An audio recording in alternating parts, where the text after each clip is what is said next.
The following was recorded in front of a live studio audience at the Studio 21 Podcast Café. Welcome to this episode of Pit Life BBQ. Gather around the pit with your hosts, Johnnie Mags and Messy Mike. Let's talk barbecue.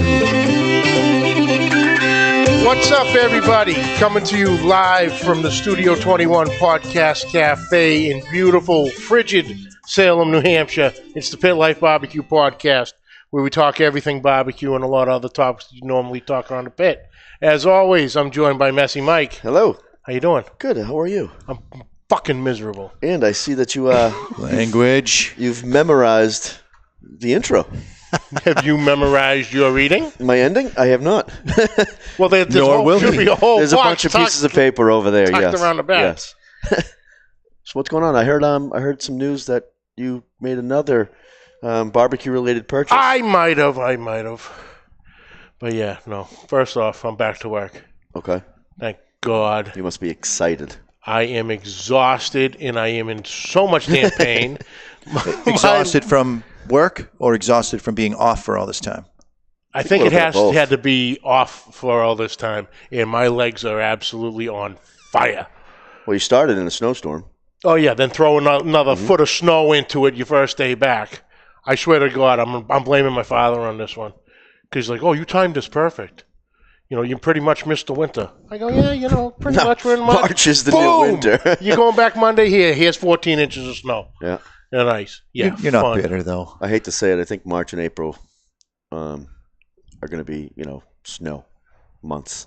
Well, I got to look into the forecast because if I'm not mistaken, is it next Sunday? Not this Sunday coming up, but the following one, St. Patrick's Day. Well, March 17th. Yeah. And we turn the clocks back This Sunday. Interesting fun fact that I learned this week, speaking of St. Patrick's Day. Do you gentlemen know the difference between pastrami and, now I'm drawing a blank. Corned beef? Corned beef.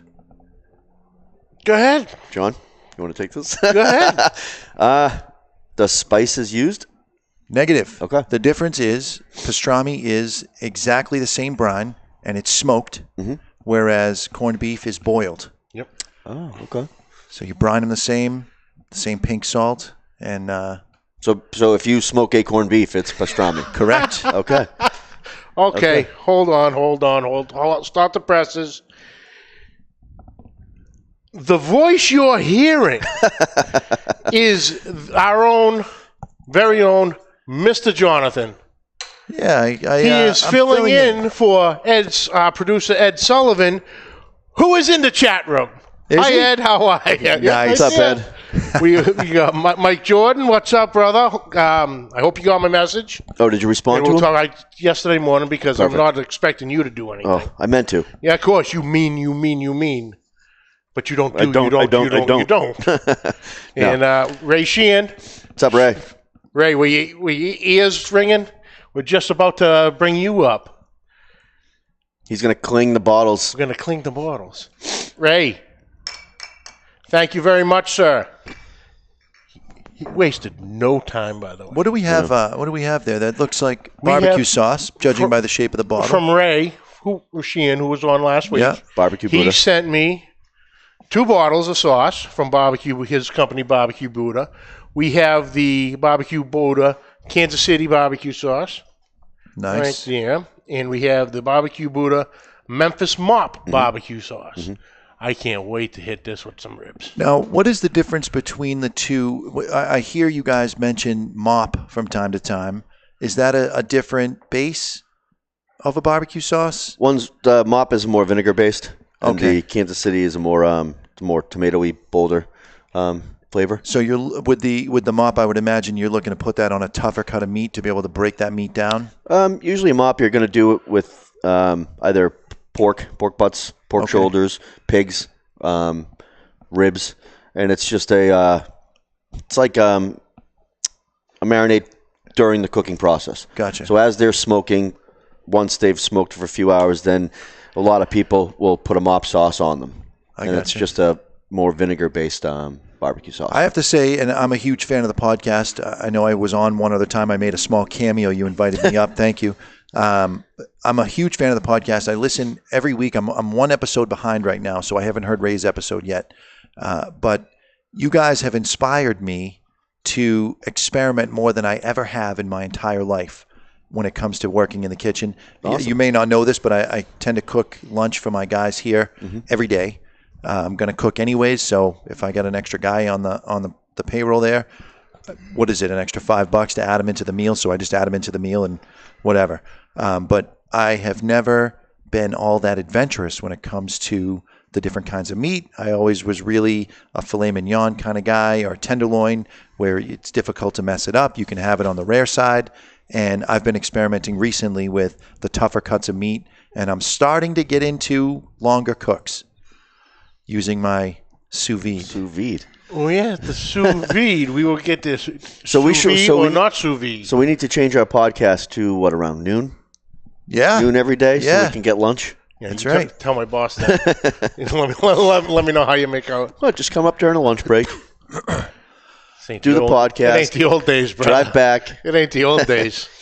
But yes, I did make another barbecue purchase. Then we'll get back to the sous vide in a minute. All right. So go ahead. I purchased the I Blackstone. was giving you what they call a segue in the podcast world, Johnny, Yes. but let's just blow right by that. Don't worry. If you listen to all the shows, you know we're all over the map. Yes, Jack. we are. Go ahead. I bought a Blackstone, Mm-hmm. 17-incher. Should fit perfectly on the Weber Performer. Mm-hmm.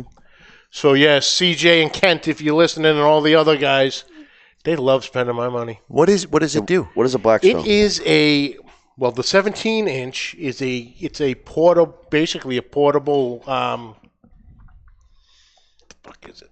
Great. Flat top. Flat top, if you will. Does it have holes where you can still let the smoke get up and Oh, no smoked. there's no smoke? So there's a straight griddle. Yeah, straight griddle was griddle. the word I was working for. But yeah, they've been doing some videos. So Good really, stuff. you're making it so that your smoker is an all-purpose cooking utensil. It's not just for smoking anymore. He's making a kitchen outside. Thank you. I like to think it that way. I'm starting an outdoor kitchen. So I got the smokers, I got the grills, now I got the flat top griddle, and I'm very excited. Now, to try is it propane? propane? Okay. Yeah, it's got the attachment just to the right hand side with the 1 pound bottles. Okay. Yep. But I ain't dicking around with those. So Home Depot had $11. Had the hose attachment, hook it right up to the 20 pound bottle. Boom, we're good. Oh yeah. Then you don't have to worry about it as much. Now, isn't a Weber a charcoal grill? Weber's charcoal grill. So this is an attachment that goes on top of the charcoal grill? Not exactly. It's not an attachment. It's just going to sit on the table that the Weber. I got you. It's So you can mounted make in- flapjacks while you're waiting for your meat to smoke. Exactly. I'm 'Cause picking I up have what the- you're putting down. I have the Weber kettle. Yeah.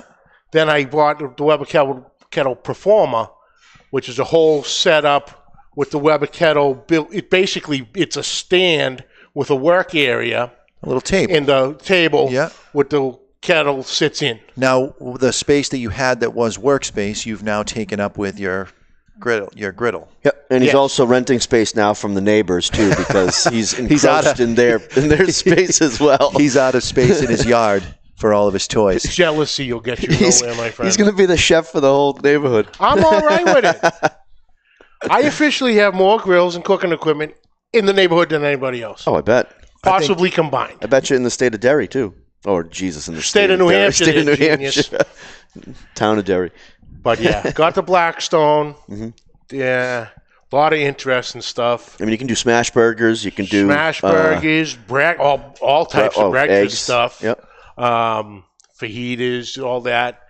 You know, even if you So you can do the briskets in the charcoal grill, and you can do the sausage patties on the flat top. Yep. Put a little cheese. Oh yeah. Get a little smoke flavor on the biscuits. Oh yeah. That's a good time. The Blackstone Mafia, a couple little boys refer it to. Well, So. yeah, I mean that video on Facebook. Sean Hopkins. Craig McPherson, Yeah, Sean's Craig- buddy, yeah.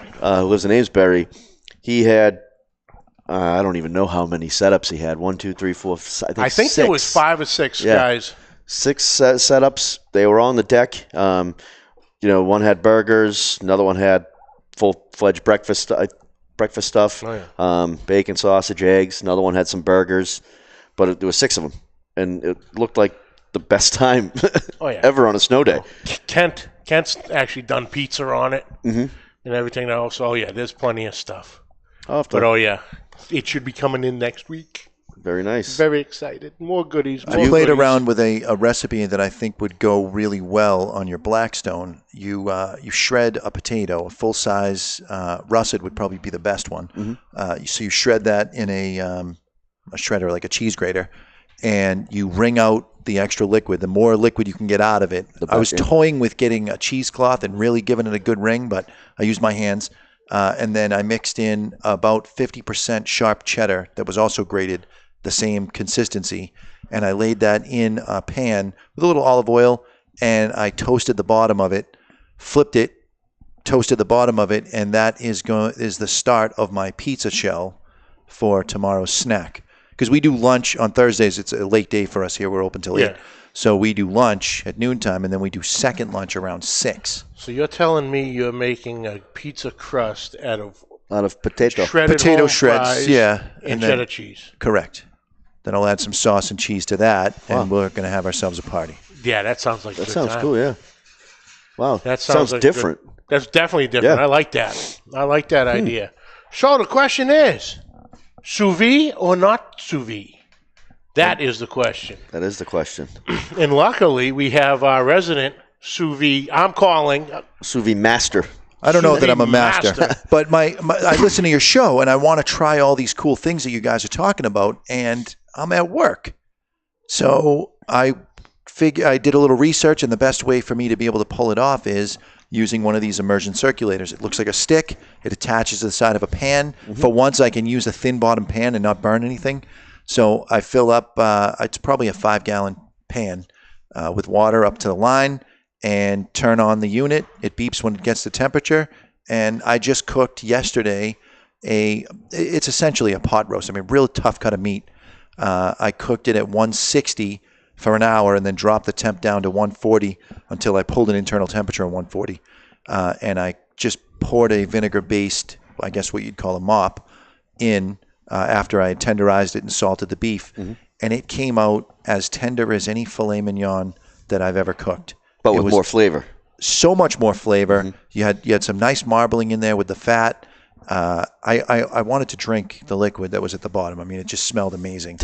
And I put that, don't lose your shit on this one, Johnny, but I diced it up and I put it on a salad because we're trying to eat healthy around here. Oh, that's fine. Is that okay? Fine. Yeah. Can you mix it with vegetables? You can mix it with, my wife would love it. I can't say a goddamn thing. Why, you're eating salad? Are you on a diet? No, all I've been doing is drinking water since Saturday. That's good. Why? Oh, yeah. Did you get drunk? No, I didn't get drunk. Oh, so what's I the got matter? drunk on Valentine's Day. You trying to cut weight for wrestling or something? No, I'm back to work. Ah. Let's just say I knew what the scale said when I went in before surgery. And let's just say I now, once back to work, I know what the scale says now after surgery. 91 scale per foot. No, that's why I went back to work where they got the heavy duty one. Nice. The male one. You just jump in. That's it. Just stand on the platform, and let's just say that I'm not too happy with the number that popped up. For me, I'm trying to. I could stand to lose another 5 pounds and really get into some of my skinny jeans. So I've been doing more salads, but I just love beef so much. So this gives me an opportunity to have the beef flavor, and I get a little happiness there, and I get a little sadness with the salad. It's not French fries and mashed potatoes, but it has to do for now. Yeah. Start with a smile. I might have to look into that keto thing. Ain't that all protein? Protein and fat, yeah. Sounds like a good diet. Like I said, I'm not happy with the number that popped up. Well, Ian, now, Jonathan, they make jeans that are elasticy. Do they? Yep. I have a pair, not going to lie. They get a little elastic to them, so... You learn so much on this podcast. You do. So... how did we go from sous vide to my fat ass? I have no idea. I think it was I apologize for making a salad. Oh, that's a ticket. So the sous vide, you don't need to use a pot. You can use if you had like one of those Cambros, like 4-quart, 6-quart Sure. Cambros, plastic. So you can use that. You can. The one thing you have to be careful of is the only place you can't skimp is on the bag. And I learned the lesson the hard way. I thought, just any plastic bag will do that seals up. If you don't have the heavy-duty PVC-based Before you bitch about the smoke. non-BPH, plastic bags, you can use heavy-duty freezer bags. And I have a very, I think it's ingenious way of cryovacking. I just get the seal to within an inch and then and close it. I use my mouth, that's right. But then it goes. He's huffing freezer bags. I love it.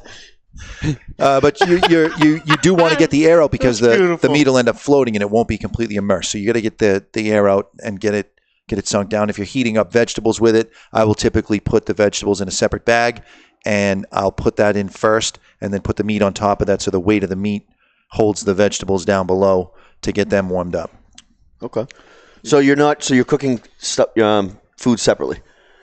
You really have to, because in order to cook a vegetable in the sous vide, you need to be up around 180. Okay. And you're obviously not going to cook meat at that temperature. Mm-hmm. So, I'm not, because I'm not eating 180 degree meat. So I'll typically roast the vegetables ahead of time, and then 30 minutes before it's time to eat, I'll drop them in a bag and stuff them in the water so they warm up. Okay. And that gives you a chance to melt the butter along with it. Any seasoning you're going to add to the vegetables, it all mixes in, and you can just squeeze the bag around and move the vegetables around, get a nice coating, and you're ready to rock. Nice. Yeah, and I hear a lot of, a buddy of mine, John, he owns the Wheelhouse Burger joint in Boston, which is excellent. He's got a sous vide, and he'll smoke, brisket, pork butts for about 2 to 3 hours just to get the smoke penetrated into the meat, and then he'll sous vide for the rest of the time. Yeah. And he'll sous vide for, up to 24 hours. I haven't done a long cook yet, but that's my next thing. I'm going to set it at night and then go. Mm-hmm. One thing is I like to reverse sear, especially a roast. So I will, if my plan is to get it to 140 dead center, I'll back that off and go to 135 and sometimes even as low as 130. And when I'm ready to finish it off in the oven, crank the oven up 450, put it in there, and then get that nice sear on the top, and that brings it up to the 140. You got to watch it though, because you got to imagine you're at the end of your cook. If you were to do it in the oven or do it in the smoker, you're right at the end. So a few minutes is going to be a degree in that center point. And after you take it off, it's still correct. It's still going to climb. Whereas when you take it out of a sous vide, it doesn't climb. It starts coming down. So when you set the sous vide, you set the temperature. Yep. That heats the water up to that temperature. Correct, and keeps it within a degree. Okay, and then you put your protein or what? Say you put your steak in. Yep. Without temping it, how do you know? Is there other time? It has to do with thickness. So for each inch of beef that you're dealing with, you're looking at an hour of penetration time. Okay. So if you're cooking to one, if I'm doing an hour of penetration. Sorry. Go ahead. Giggity. Giggity. So what I will typically do is I'll cryovac several steaks rather than have them all in the same bag, so that I can spread them out, and I get them an inch thick, and it takes an hour in the sous vide. But if it's an hour and a half, Ed Sullivan, the producer, sometimes isn't ready for lunch at noon because he's got a podcast going on. What the hell? Goddamn phone. Sorry. He owes everyone a beer. No, that was actually a sous vide video. That was a video on how to sous vide. Yeah, when we're not doing a right. podcast or nothing right now, so feel free to go watch the videos. Let's do whatever you want, Mike. Sorry. Jesus H. Christ. My bad. As you were saying, Jonathan. So, if you were at a 2-inch thick piece of steak, you'd be 2 hours, but it'll hold that temperature, so you can bring it. Kent. Pretty darn close to the temp you're looking for. Okay. With steak, I like to finish them in a cast iron frying pan on the top of the stove, and you just get that blistering hot, and you literally just touch the steak down, and you've got your sear. Boom. So you're really not raising the temperature on a sous vide steak that you're pan frying afterwards, because it's not going to be on there long enough. Mm-hmm. You're just looking to hit that crust. Now with the sous vide, we can technically reheat, right? Of course. Mm-hmm. Not that there's ever any reheating in my house, but. One thing that I've done, the roast, for example, I had anticipated more people here than ended up showing up for work because of the snowstorm. So I had half a roast left. I diced that up and made basically a beef stew in the bag, and then heated that up. This time, because it's the second heating, I brought it to 160, but just to make sure everything was dead.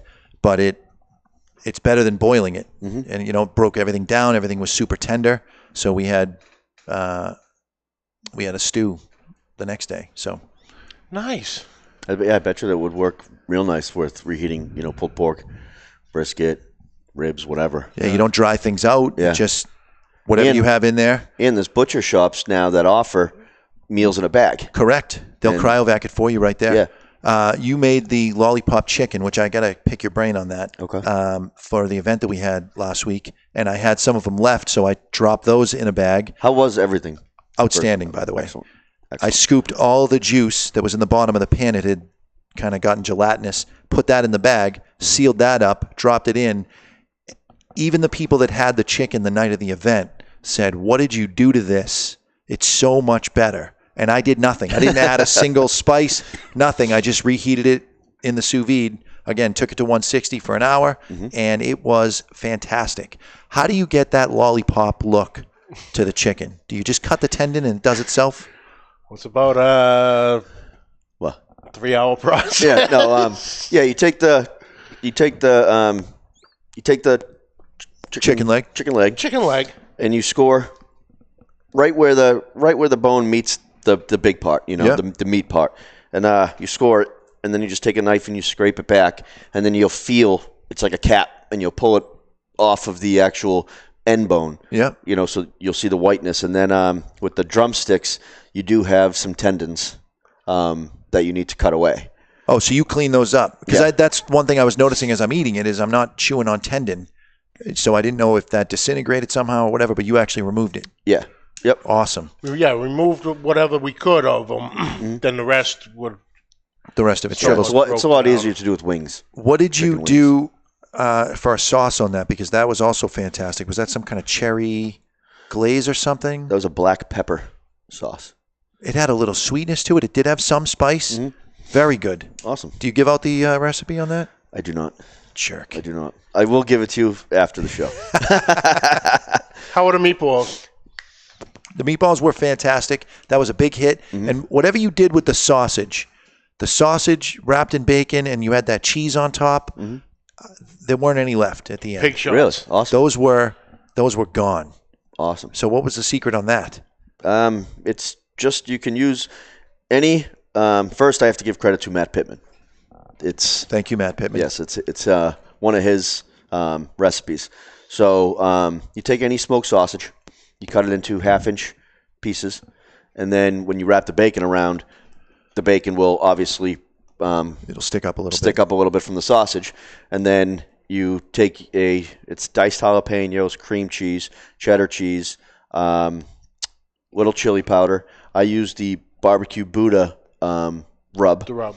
Nice. And then little salt, pepper, garlic. Kind of mix it around till it gets pliable, and then just shove Mush it it in into there. each shot, and then smoke them for about 45 minutes. Now, something that impresses me about your cooking is in order to make something delicious, you need to have 4 elements. You need to have your heat, you need to have fat, you need to have salt, and you need to have an acid component. And this is what palates in every culture is looking for. If you sample food from any culture, and it's universally accepted as delicious, it has those elements in it. And you seem to be able to sneak that in. I mean, you got the cream cheese, you got the bacon for your fat. Obviously, the bacon added some salt to it. You cooked it properly. It was cooked all the way through. Nice little crunch to the cheese on top. Really, really exceptional. And then adding the barbecue sauce would add that acidic element. Perfect. It was perfect. Awesome. Yeah, the meatballs are turning into one of my favorite things. I had some left over, and Katie even tried one. She's like, ooh. Yeah, those What are are very these? good. Yeah. Those are very good. Doing like a meatball sub. Little trick that I use when I make meatballs is I use Ritz crackers as the breadcrumbs. So I use about 1/2 of a packet of Ritz crackers per pound of meat product, and I just whip that in a food mill, and that'll add my spices and seasonings too. But that adds a buttery component to the inside of the meatball that you normally wouldn't have because Ritz crackers are kind of buttery. Yeah. It's cheat. Some people, purists, will say it's cheating, but I don't care. They're delicious. It does sound good. Does it keep them moist as well, or you just get that moist? Yeah. Well, you flavor? end up, you obviously got to cook them properly, but I'll typically cook them in the oven at a relatively high heat to get a little browning on the top, and then before they're even cooled, they go in the sauce, and so they never dry out.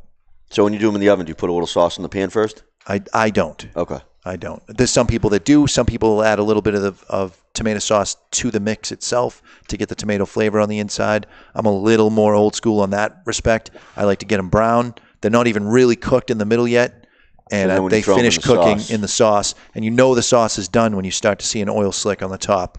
Okay, now it's time to eat. And that happens around the 3-hour mark for me. Well, and he's not even Italian. Are you Italian? You're not Italian. French. Wow. So that's where the cooking comes in. It's where the butter comes in. Is they French? Oh, can't go wrong with butter. No. So we're all officially all over the goddamn map here today. That's fine. I'm all right with it.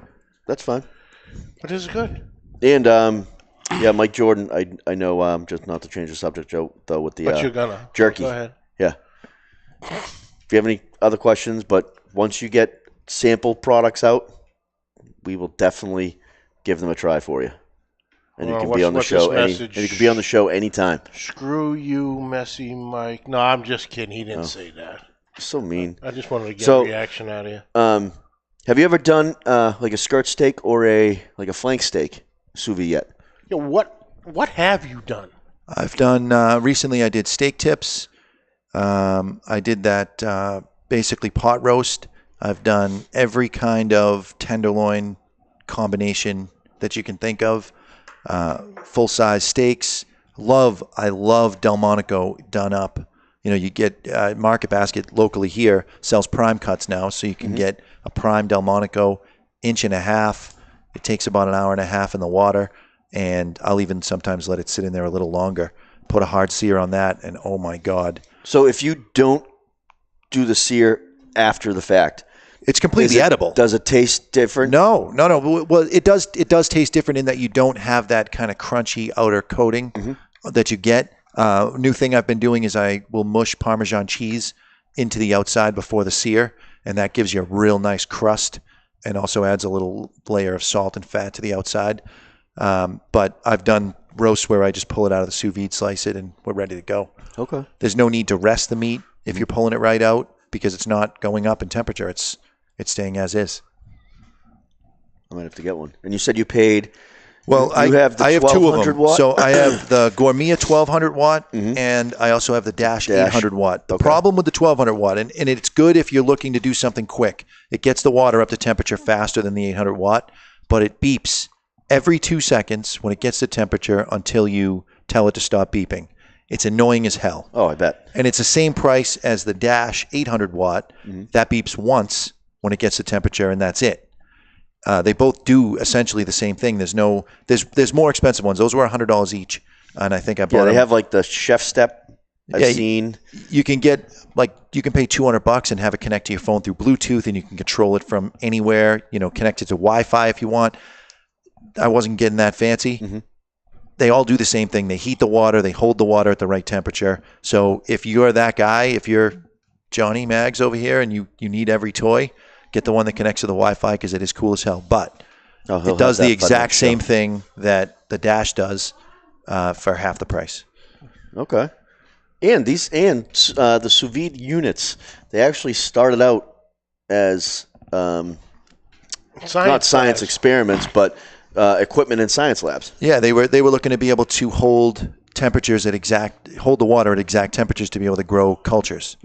And they kind of took the place of Bunsen burners, I believe. It was, and my facts may be a little off, but there was a French chef, Pierre something, in the 70s, mid-70s, and he was trying to make foie gras, I believe is the way the story goes, and he didn't want the fat to leach out too much out of the liver, I think it is.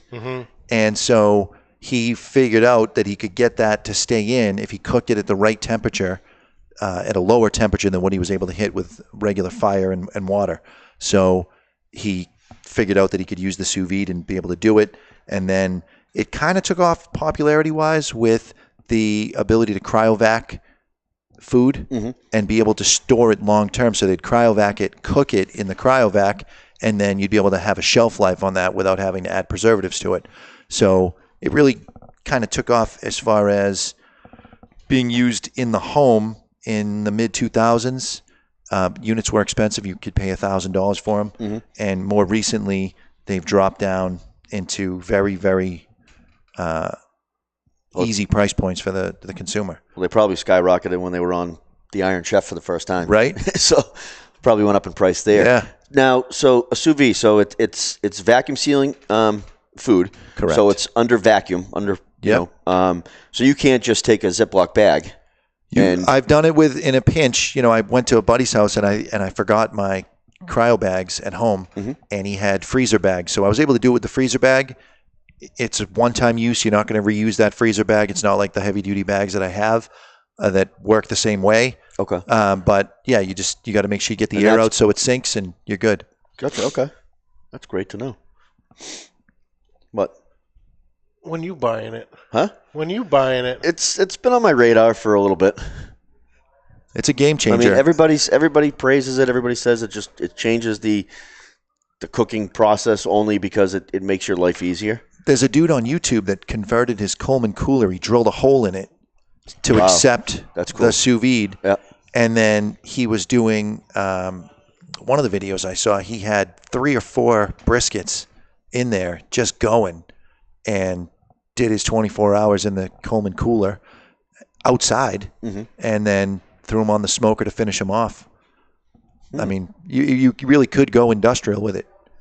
Oh yeah. Well, even for catering too, if you had a big enough pot, now you plug that in off to the side, you have that doing something. Now you don't have to worry about it. Right. And you don't have to worry about it overcooking, boiling over, any of that stuff. That's what has done it for me, because I've not ruined, I mean, you can still eat them, but well-done beef is just a sin as far as I'm concerned, unless you're talking about a stew of some kind and you've really overcooked it to really break it down. I like mine no more than medium. I would rather have it on the rare side, and Ed Sullivan feels the same way. So now, do you eat burgers? Oh, yeah. Now, do you get burgers medium rare, or do you get those medium? No, I'm a medium rare guy. Okay. I'll roll the dice. Perfect. All the time. Except the juice. I'm always willing to take the chance. For rare or medium rare? Medium The rare. key the key with a burger on the rare side or medium rare is to let it rest for 5 minutes so that everything solidifies inside and it doesn't just leak out all over you. If you can just let it set up, and I learned that from Gordon Ramsay, you just let that burger set up. Now you'll be able to cut it, you'll be able to bite it, and you're good to go. It'll hold its juice. Speaking of Gordon Ramsay, I just I made perfect eggs for the first time this weekend. Scrambled eggs using his recipe? Scrambled eggs using his recipe. The creme fraiche, the whole bit? Amazing. Yeah, they are. Oh, my God. Katie, I give them to Katie. She's like, these taste like hotel eggs. I'm like, fancy hotel eggs. Bet your ass. Oh, it was so delicious. Yeah. So anyway. That was that. What a show that was. That was all over the place. Half barbecue, half sous vide, half swearing at Mike, half of making up other crap. Yep. And we are going to go real depth into the chili myths, procedures, techniques. You really willing to start that war? I am. Okay. Tomatoes, no tomatoes, beans, no beans, Texas, Cincinnati, Mexico. I know a whole group of people going to have a little 411. It's going to be a lot of pennies thrown in the pot on this one. Let's see your best chili before the next show. Well, I don't know. Well, should we do corned beef next week? It is before St. Patrick's Day. Do a little bit of both. And then after that, I got to reconfirm with Jonathan Carney on the 20th. Okay. For dry aging episode. Yep. He is a dry aging fiend. Yes, he is. He's a savage when it comes to it. But and next week, Ed will be back. So Jonathan won't be here. Well, seems sad about that. There's an extra spot over here. Yeah, there is. Well, awesome. That's it for this week, folks. We'd like to thank you all for joining us. Please, questions and comments to Pit Life BBQ Podcast at gmail.com. Find us on social media on Facebook and YouTube. For the audio version, find us on iTunes and any other podcast catches. Once again, thank you all for joining us. Thank you all for listening. Please like, rate, subscribe, and more importantly, share with everybody. We got the new numbers in this month. A little lower because we lost a day because of the shorter, how everything fell. But like you said, guys, we're doing a great job. We love yous for it. Keep sharing it. Send us some ideas. We'd love to, like you said, we'd love to hear from you. And send us some ideas, some recipes. We'll throw them on the show. We'll try them out. Cool. All right. So until next week. Bye. Keep the smoke rolling. The views and opinions expressed by the hosts, guests, or callers of this program do not necessarily reflect the opinions of the Studio 21 Podcast Café, the United Podcast Network, its partners, or affiliates.